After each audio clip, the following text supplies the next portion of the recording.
All right, we may as well get started. Oh, hello, come on in. Hey, thank you. Remind myself.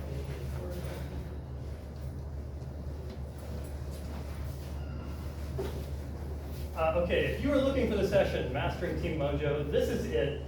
But I decided to change the title a little bit. It's still the same content. We're still going to talk about how to make your teams effective and breaking bad habits. So, I know you've already seen this slide, but I want to thank our sponsors again. I know particularly Salmon, if you know Salmon, he's put in like dozens or, I don't know, 100 hours into getting this event ready. Without these people, we would not be here. Thank you so much to our sponsors. Okay, I'm Dave Hansen-Lange. I work with 4 Kitchens, a Drupal agency. And I've been crafting stuff with Drupal for more than 20 years. And let me tell you about 4 Kitchens. We're an American agency. So I have no sort of illusions that you're going to want to hire us.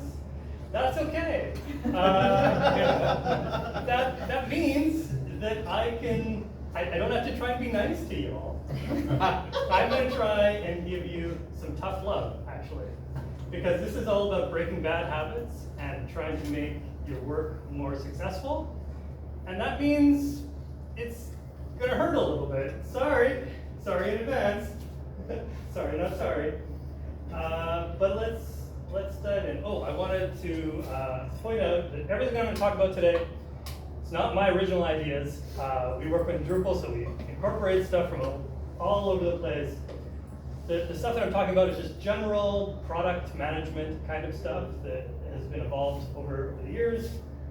We don't talk about product management much in the Drupal world, and I think we need to talk about it a little bit more.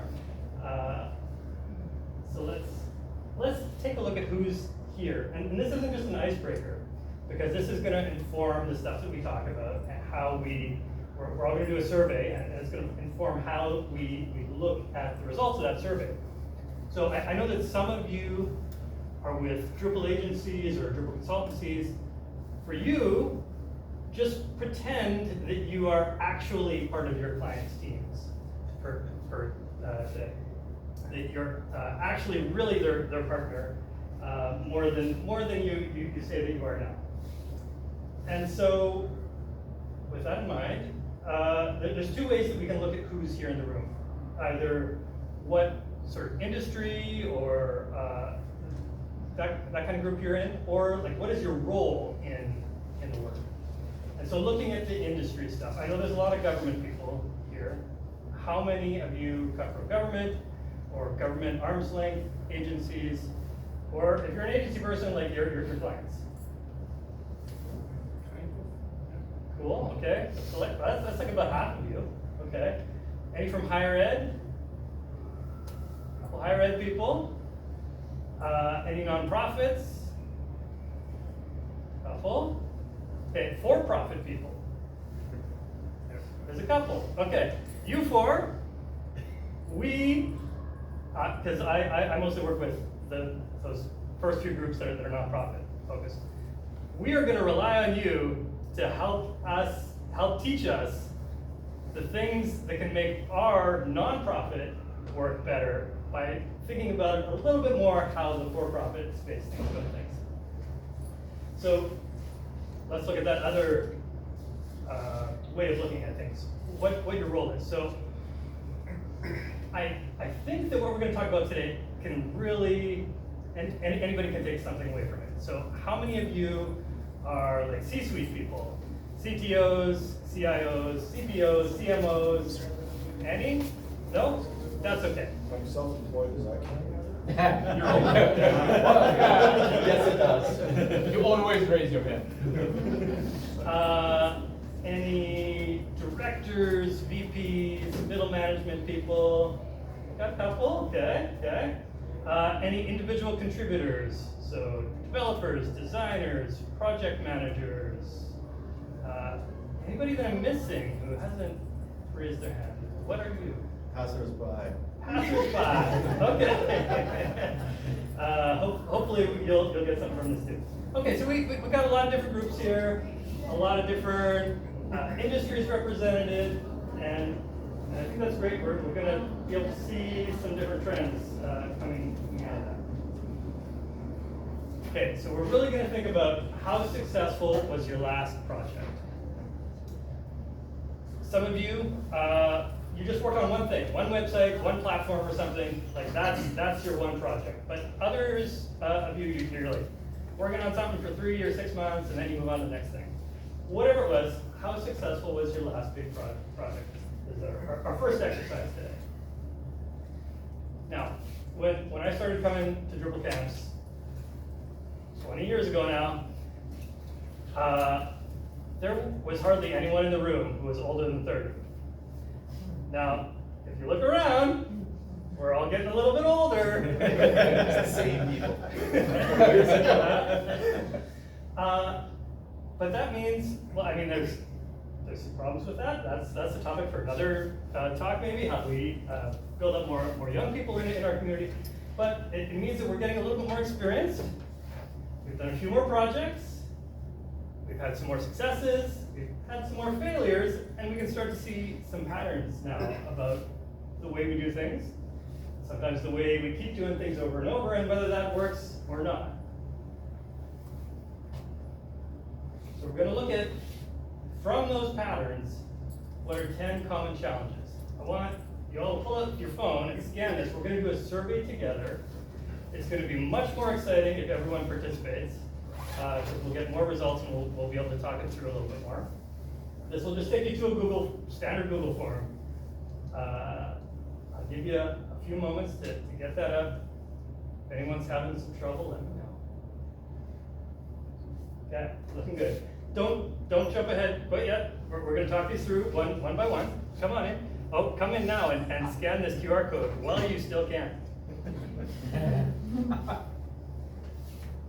I'll give you a moment. So right off the bat, those of you who see it already, you see all these 10 common challenges with quirky names. Don't worry, we're going to talk through what each of these things are. Okay, the first one, if your project has experienced this, the hamster wheel, where if you look back on it, you'll think, oh, we were focusing on output more than outcomes. What do we mean by output? The hours that you're working, getting requests filled, getting money billed if you're at an agency, getting tickets done, versus outcomes. For example, those of you in higher ed, getting new students to sign up to your higher ed institution. So if your last big project fell into this trap, check box. Would deadlines fall under this category as well? Sure. Okay. Okay, number 2, the counting house. Was your last big project obsessed with internal metrics? And by internal metrics, we mean like if you're telling your brother or your sister about this project, about these metrics, like they wouldn't really know what you're talking about. Time on page, like here, these 4 here are just kind of general metrics, but like you've probably got some other ones for government or higher ed that are a little bit specific to you, but stuff that doesn't make sense to people from the outside. Were you focusing on that a lot? So check the box. Number 3, the ivory tower. Lack of customer research. I've worked here for over a decade. I know what our users need. Did you actually ask them? Did you do any user interviews or research into different demographics? I guess you would also include, like, we did the user research, then you have a director say, yeah, but I don't care, I want it blue. Yeah, or ignoring the customer research. The science lab, optimization to the exclusion of everything else. So A/B test everything. Oh, the one that wins, we'll move on to that. Do the next A/B test. I mean, that's basically how Facebook and Instagram and the other big socials grew so big. They made crack cocaine for us, great, but not so great from some other perspectives. Sometimes when you just rely on only A/B tests to decide what's good, you rarely get any innovation. Number 5, the feature factory. Pumping out the features, pumping out the features. They told us to build this, they told us to build that. Don't know why, don't know what the purpose of these features is, but we're pumping them out, pumping them out. Number 6, the business school. Overuse of science and data. And by that, different from the customer research stuff, looking at quantitative data mostly here, maybe not looking enough at qualitative data. Did your last big project fall into this trap? 7, the roller coaster. Every sprint, the priorities change. Looks like these people are having fun, but if you've experienced this, you know that it's not fun. Let's be agile. Okay, number 8. Building the bridge to nowhere. Over-engineering. I know we've got some Drupal people in this room. I'm one of them. It's so easy to create some big complicated thing in Drupal. Oh, we've got this 5-step content approval process, but only one piece of content is ever in review. And one person reviewing it. And publishing it. Yeah. And writing. Number 9, the negotiating table. Oh, Everyone's got a voice. Great that everyone can have a voice, but everyone also has influence and directing where we're going. And that can often devolve into, well, we'll just do the thing that the least number of people hate, which obviously is not going to be an excellent solution. Like bike shedding, everyone's an expert. Yeah, I think this could fall, bike shedding could fall into this. You just get stuck in endless negotiations and you never actually get to something. The throne room, one person at the top, whipsaw decisions. We don't see this in our culture right now, where the person in charge keeps making different decisions, throwing the rest of the world off balance. Whatever you mean.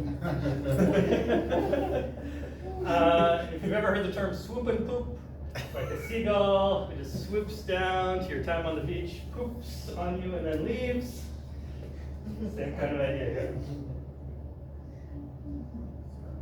Okay, and then our last question, which one of these 10 has held you back the most? And I'll just slowly scroll through these, so you've probably forgotten the first few, what they mean. There's got to be one of these that has impacted you more than the others.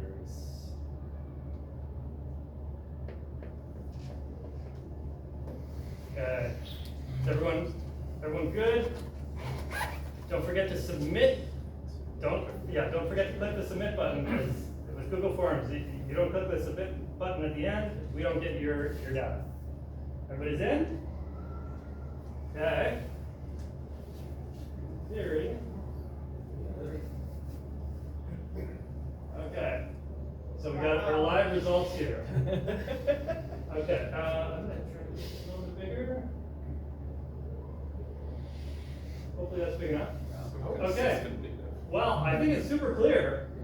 The hamster wheel, the roller coaster, and the negotiating table are our top 3 by far.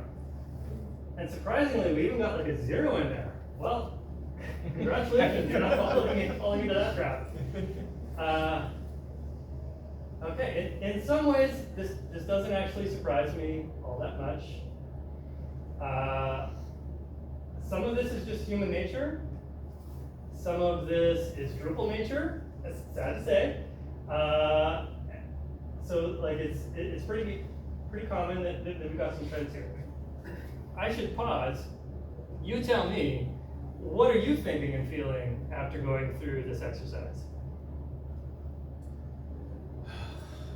Go ahead. I kind of looked how the numbers are distributed, and I went, yep, that's how government efficiency is defined. Those big three headings.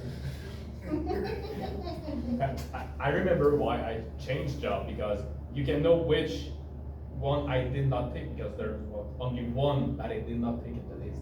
It's the science of everything else. The last project I did at my previous employer, which I used for that, we take all the box, and it's a for-profit organization. So Okay, well, projects can be maybe the raised. for-profit world hasn't figured everything out. Anybody else? I'd be curious to see the breakdown between private sector and public Yes, sector on this if one. only we had more time. I wish we could have like separate rows for like, oh, this is what the government people screw up the most. This is what the higher ed people screw up the most. I was gonna say that the parts about A/B testing and numbers are things that I think my superiors would be all focused on, but everything is so tight, small teams, so many priorities that we actually just don't have the resources to get into the nitty-gritty. But if we did, they would be all over it, and it would be a huge roadblock for sure. I think a lot have, it might, if it's like a government breakdown or whatever, like the ones that are like very clearly always the government column might have less to do with like how the team is working together and structured, and maybe more to do with how the client has outlined their initiatives and their priorities and maybe their communication strategy to the team. And then the team has to kind of scramble to kind of make that happen for them, you know what I mean? I know exactly what you mean, and we're gonna, some of the things that you mentioned, we're about to dive into next. Go ahead. Is the bridge to nowhere the over-engineering one? I think it was. Yeah, right? yeah. Yeah, so, one of the things that I find is people, every shiny object that you show them, they want it. They absolutely want it. Every last module, every last thing, oh, that could be useful, that would be great. And sometimes you end up with something that's way too complex for what their needs were in the beginning. It's hard to pull them back and to keep them to get users to keep them simple. Yeah, oh yeah, for sure. So many times I find myself saying, yeah, gone down this road before. 2 years from now, this is what you will be thinking. No, we want it, we want it. Let's look at the other tab. Navigate my mouse over here. Back to the most. Okay, it's interesting that everything's really bunched up again. The negotiating table, number 1, the hamster wheel, number 2, and the feature factory, number 3. Cool. Okay. Does anything here surprise you? I mean, with the number of government people here, the negotiating table makes a lot of sense. Is it surprising that we've been doing the web for like 30 plus years now, and we're making the same mistakes over and over? Can I say that I'm surprised that the throne room is not higher? That's a good point. Honestly, Yes. because Yeah. the number of times we run into, whether it's an expert that's in the client space, the expert, or an executive in the client space who's overriding communication priorities. I'm surprised that's not higher. And I could say that based on my experience, I chose negotiating people because that one caused the most delay in the project, because when the leader swooped in and made decisions, at least the project started moving. And through the project, in for-profit organization, what we usually did, we started to hide a bit of features here and there, waiting for the negotiating people to go in a new round of negotiations and lose time there. And when the leader came back and swooped in to stop that negotiation, we told them, hey, we already built this and this and this, so we should go live with this. So they were able to say, hey, okay, stop the negotiation, this is already done, put it online and move on. I think another bit of the negotiating day was that while everyone has their opinion and feels like an expert, no one actually really wants to take accountability and actually own the discussion. Okay, everybody's getting warmed up. Everybody wants to talk now. There will be more time at the end if we can fit everything in.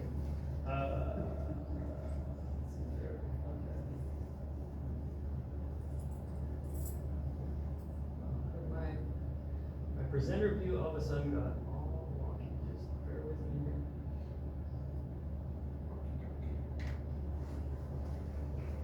Okay, we looked at the results. Oh, yep, we went through those questions. Okay, so what the realm of product management tells us is that all of these things that we're all experiencing, there's a reason for that, or a way to think about them to counteract those things that we're experiencing. And it's all kind of related to being weak or strong in various points in the product process.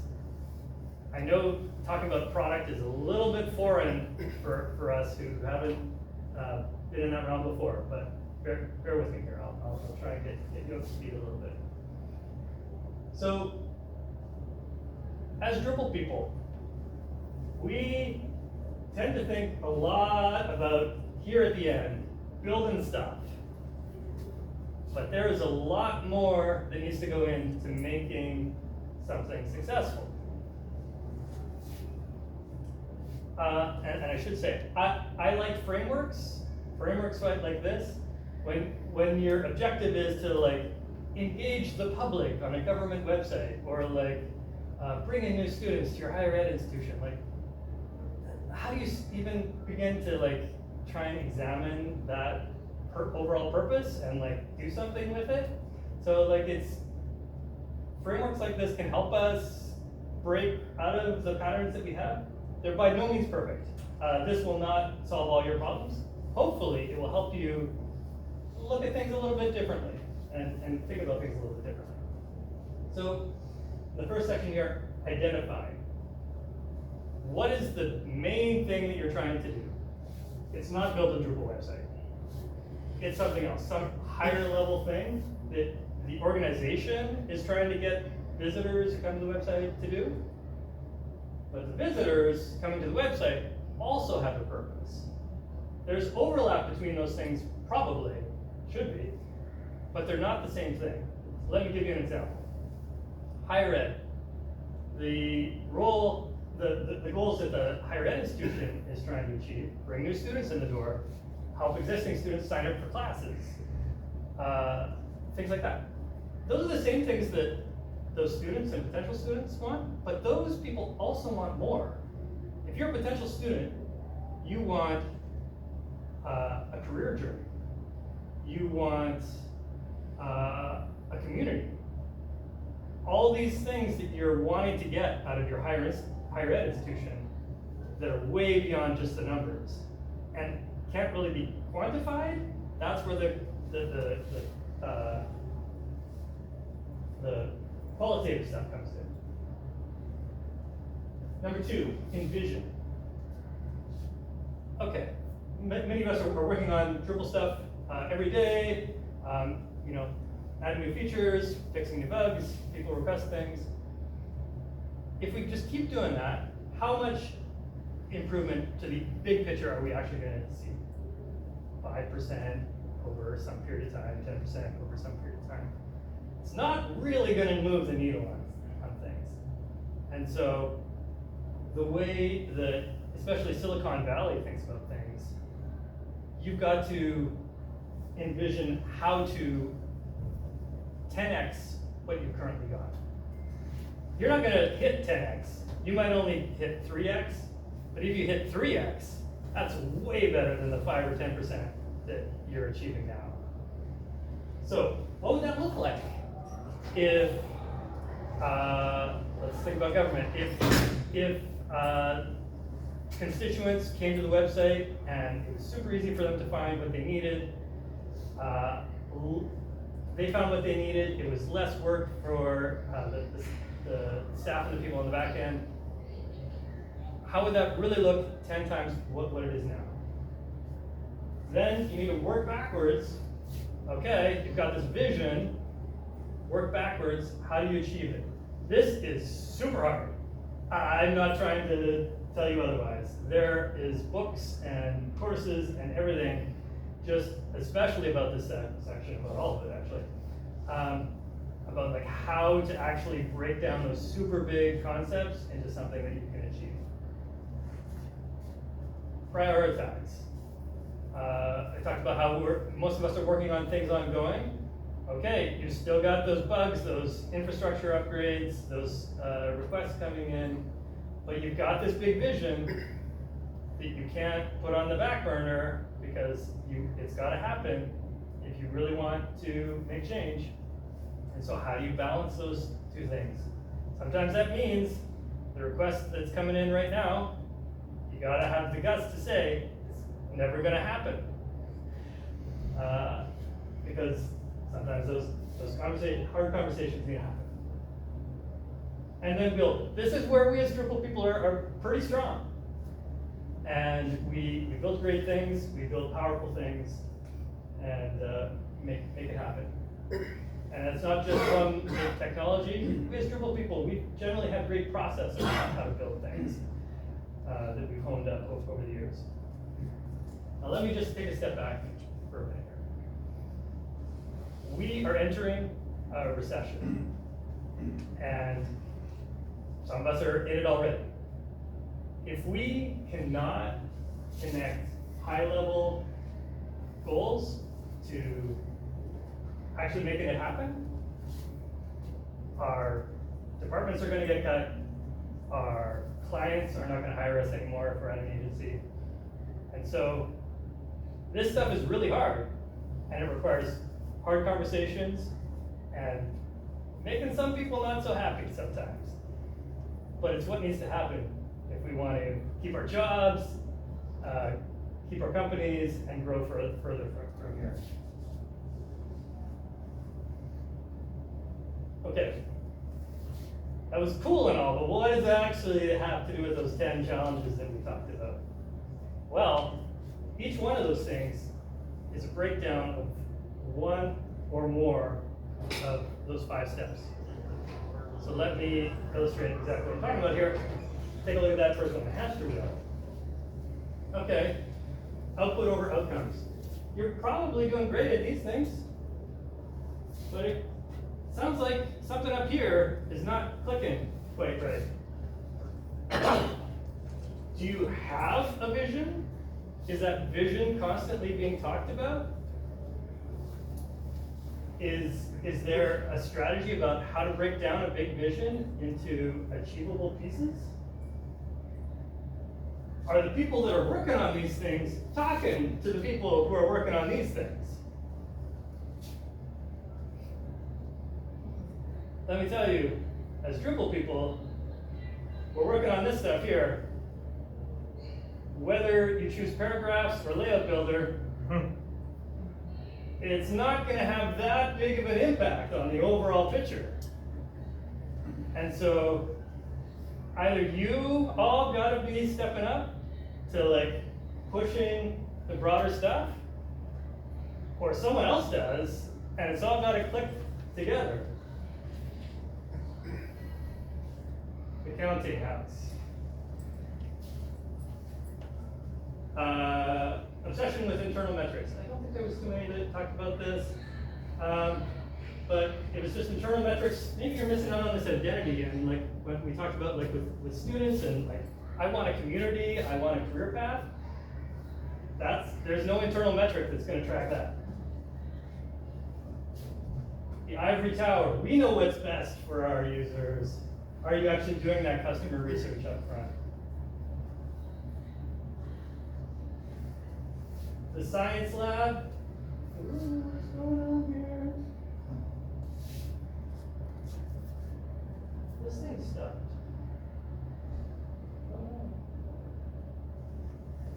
Is your battery? No, the bomb is. Is it? Did it get Green light unplugged? on. I don't even really know what this thing is. You might try unplugging it. Yeah. I just don't Yep.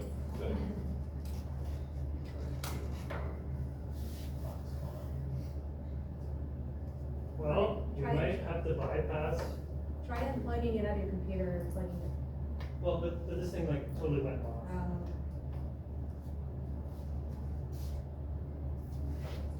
Okay, well, it's an improvement.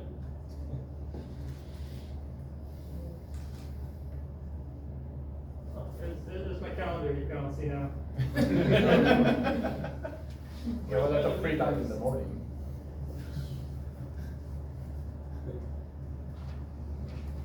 Okay, we'll just make this work for now. I won't do speaker notes. Okay, where were we? The science lab, optimization to the exclusion of all else. Okay, you're optimizing, but like, optimization, you can only get a little bit at a time. And that's not gonna cut it if we wanna make a real big impact. So think about how to 10x, not just 5% more. Feature factory, assembly line of features. I think this one came up a lot. Okay, so maybe you're good at like figuring out like how to break things down into smaller pieces, but like, are you connecting the vision with actually making it happen? What? Do the people who are doing this understand why? Are you measuring to see if what you're building is actually accomplishing something? We've deployed some new work to make things better or worse in terms of our high-level goals. How do we know? Are we measuring anything? Are we measuring the right things? Measurement is something that we in the Drupal community don't really do enough of, because it's a little bit weird and it's a little different from the Drupal-y stuff. And so how to grow into that area? Go ahead. Is there a web community that does that bit better? Like if you switched into like a Node.js stack or Ruby on Rails stack, do we find those communities tailored to that more? Yeah, I don't know. I'm interested. In some ways, yes. I think in some ways the WordPress people are a little bit better at that, actually. And that this is a little bit of a shortcoming of the Drupal community.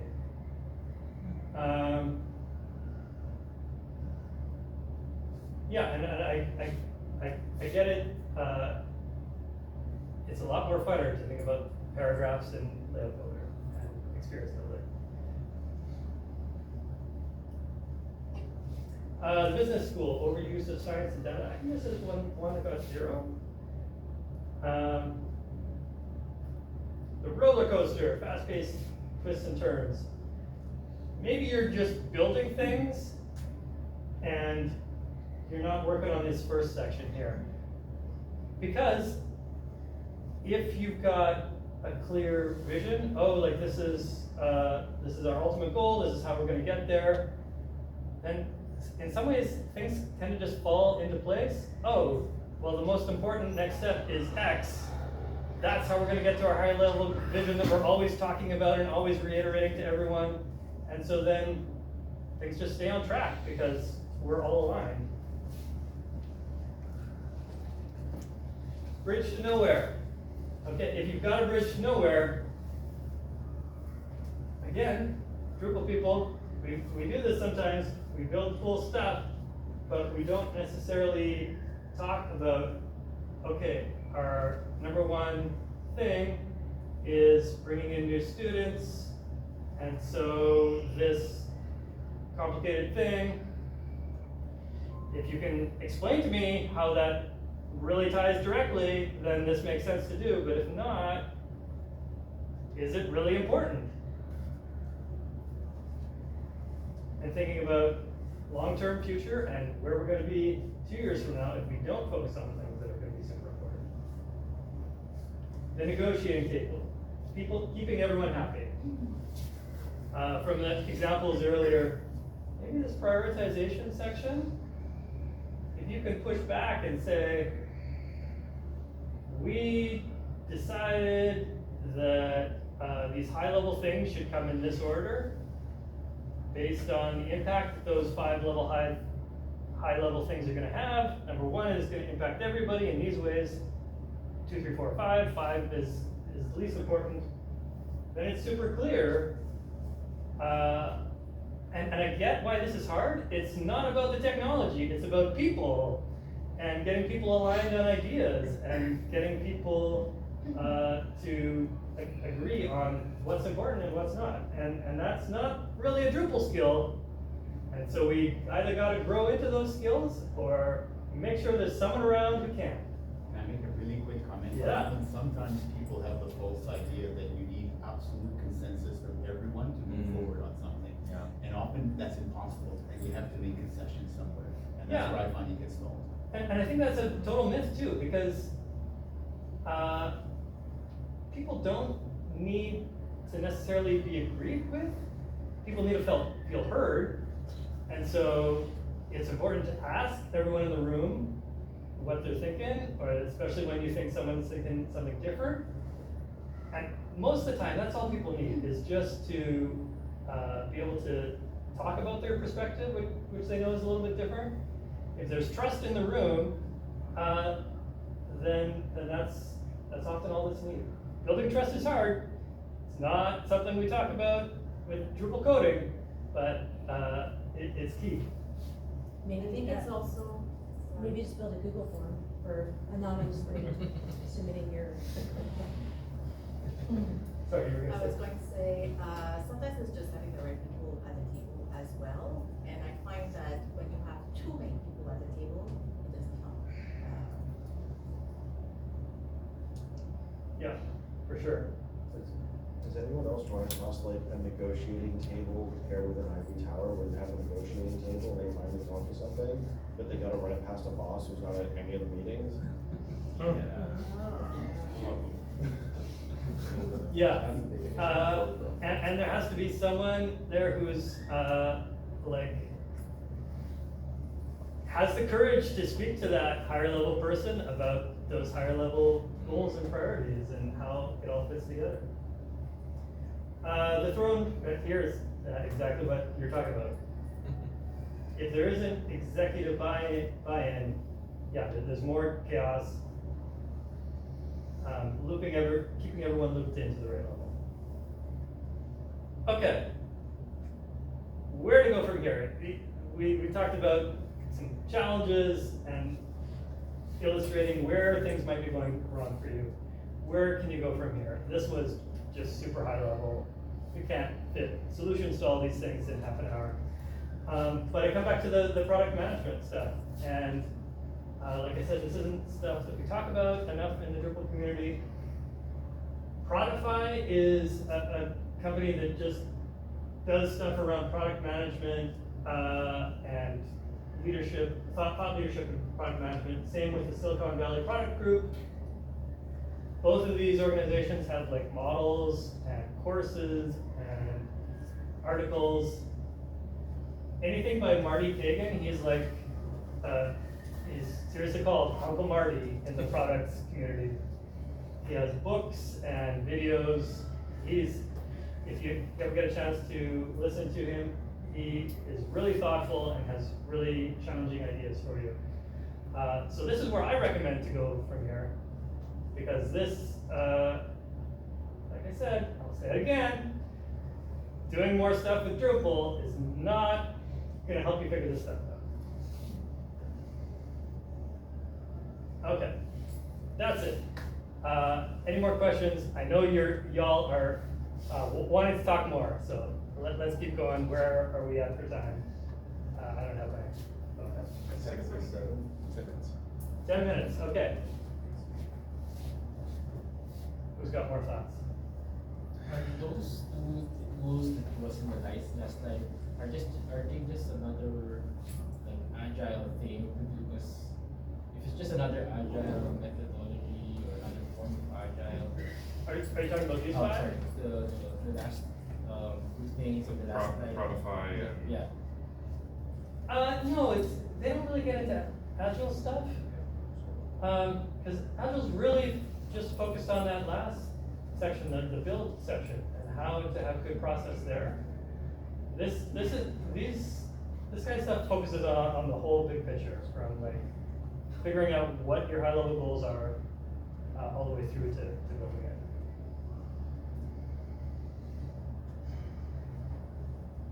I find that working with, at the University of Ottawa, there's the big, the big website, the big team that manages a lot of the larger sections of the site. I work with the Faculty of Health Sciences, so each faculty and department usually gets their own site that they manage, and we have some colleagues here. In our case, the teams are so small that my team is so small that the table doesn't look that complicated, and it's usually filled with people who don't know how any of it works. So that's one of the challenges that I face, is that their top level requirements are based on just an idea of, as a work process, and can you do something about that? Can we build a power app for that or something? So it's less about, we need this, like this, the voices aren't very loud or authoritative above, but I feel like there's not enough people at the table who know what it is that we're doing. And I think that's one of the bigger challenges, and I find myself wearing those hats. Oh yeah. I'm the hamster wheel for this part, and then I'm the guy who needs to be more at the table, because we don't have enough data, we don't have enough requirements that we need, and I don't want to have to redo something when we're at the late stages of deployment or something. So I'm finding this really interesting, and also I think some of the people here probably work with larger teams, more moving parts, but that's sort of a curiosity. I think that's one of those things where we all think everybody else is different from my situation. But really, we're all in really similar situations, and we feel constrained by our team size and our budgets, and I get it that like none of us at the table really know what we're doing, and that's okay. I find a technique that really works well for me is just ask questions like, what if? Are we thinking about this enough? Sometimes the answer is, yeah, we are thinking about that enough. Okay, I'm wrong. Great. Let's keep on moving. I find there's a lot of people not having a role. Just get a statement of intention from them. What's your intent with this? And then just do your best to follow that statement. Go ahead. Yeah, so kind of like on that vein, I do find a lot in government, not specifically in government, but my experiences in government, that a lot of the time they have, like the client has identified what they truly want the site to do and what they want to have it be done. And in their mind, they've seen like a feature or something on like another site, and they're just like, we should have that. And you're like, but it doesn't really serve the purpose for what you're trying to like do on your site. And sometimes it takes time for the developers or the team who steward the site to kind of have some like hard data coming back and be like, yeah, but the feature is actually killing productivity, or people leave the site early, or we have like a lot of website feedback saying they couldn't find this one thing and you had to call our group or something like that. But if there were just like more people at the table when that like was initially being designed, perhaps some of the people who actually work on the site, to kind of like ground the discussion a little bit, I feel like that could have been a more beneficial plan. Yeah. And I think part of what you're describing is like, there's different people at one end of those 5 things than there is at the other, and they're not talking to each other. And that can cause so many different problems.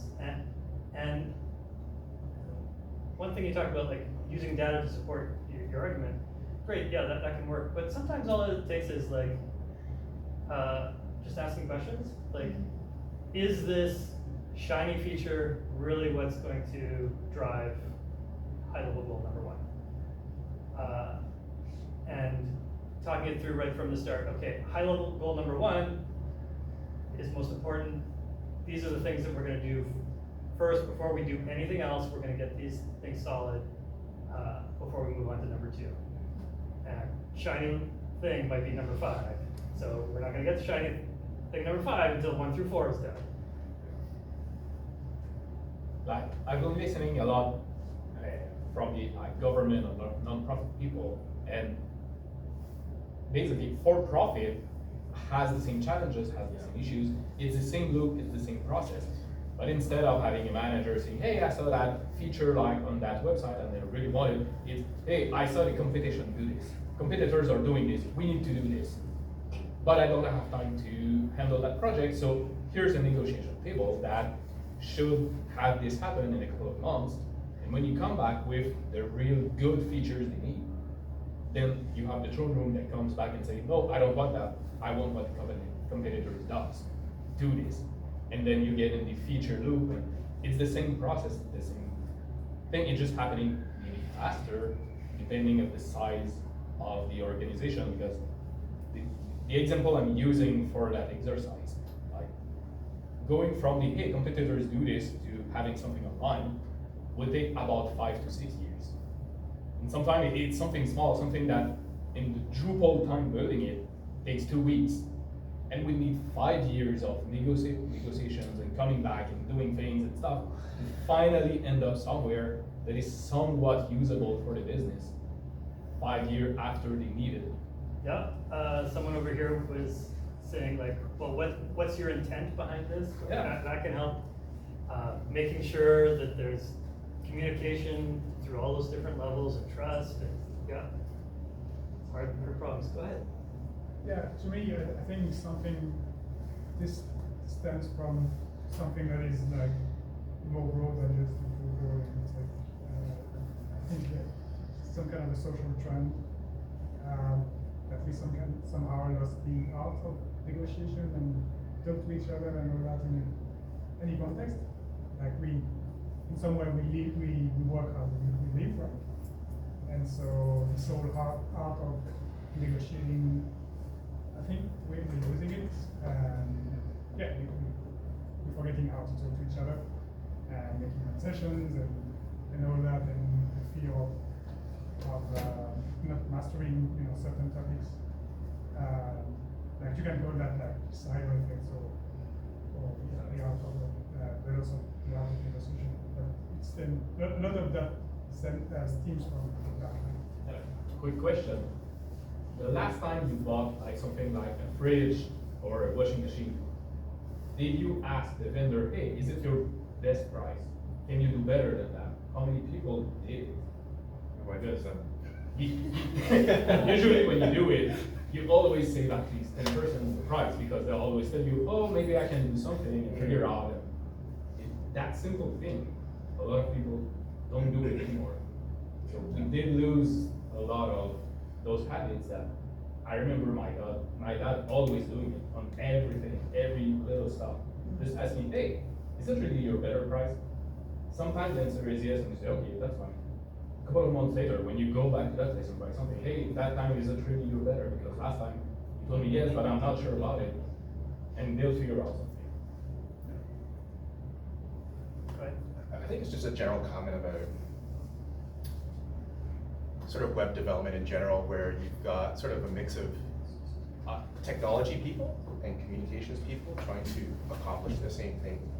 And what we find is that the IT people just want to build stuff because that's what they know, right? They just want to, oh, this thing looks great, absolutely solve your problem.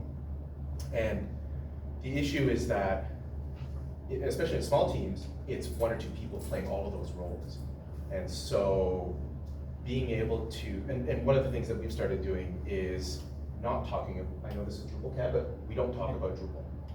We don't talk about solutions, we don't talk about technology, so that we can focus on those first 4 steps of understanding what the need is and how do we address that need. Yeah, I find that's a big disconnect for a lot of my projects that have had issues, is the disconnect between talking about things properly in the first step and having somebody that's actually part of that entire process until we get to build it. Yeah. Because if there's not always somebody there that's part of each process, and then it sometimes becomes a game of telephone, and Yeah. just so much information gets lost. Yeah. And if I can add to that, sometimes people wear different hats, right? So product manager, business analyst, sometimes project manager at the same time. And in small teams, when that stage is skipped and you go directly to start building things, sometimes you deliver something that doesn't meet the original needs because it was never fleshed out properly. And then customers will say something when they get their product, like, oh, Drupal isn't good, yeah, we had a bad experience with that, it's not a good product. It's not that it's not a good product, it wasn't implemented to meet your needs properly, and that's a different story altogether. So yeah, I'm just reinforcing what I think everyone is saying, you gotta start with those conversations in the beginning. Okay, we're running out of time. These are all great thoughts, by the way. I will leave you with one last thing. Right now, if this was me sitting in this audience like 5 or 10 years ago, like I would be under some serious imposter syndrome right now. Like I'm a Drupal guy. What do I know about like having conversations about trust and these sorts of things? It's totally doable. You can build up these skills, and these same skills are going to help you out regardless of where you are in your life, with your parenting or whatever. Yeah, you can do it. Build up these skills. All right, go enjoy lunch. Great talking to you.